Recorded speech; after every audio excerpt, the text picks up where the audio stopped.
Meantime, President Trump is set to reveal a new set of tariffs tomorrow, which has the American public and U.S. trading partners anxiously waiting to see which countries and which industries will be taxed the hardest.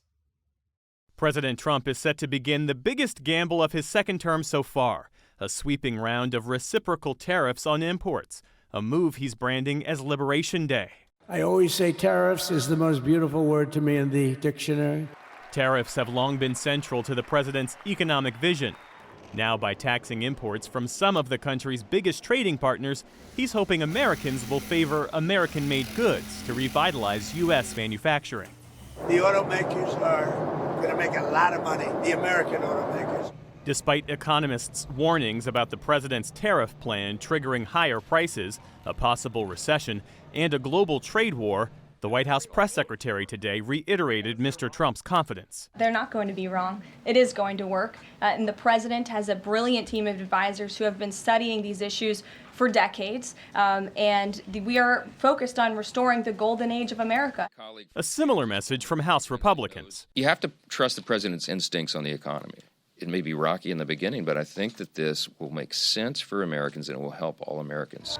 But across the aisle, Democrats in both chambers are unconvinced, accusing the Trump administration of playing fast and loose with Americans' finances. Hardworking Americans just want a little breathing room and some stability in their busy lives. But what they've received from Donald Trump is chaos, confusion, and corruption. Democratic Senator Tim Kaine of Virginia even introduced a resolution to end the emergency tariffs on Canada that the president signed earlier this year, arguing tariffs on Canada have a damaging ripple effect through the U.S. economy. We need to stand strong against a tax increase, the largest tax increase in American history, on our consumers. We need to stand strong for a strong relationship with a good ally, Canada, and that's why I'm really excited we have this vote coming up. Kaine's effort has picked up support from some GOP lawmakers, like Maine Senator Susan Collins, who worries her constituents will bear the burden of higher prices. Meantime, America's allies are preparing for the worst.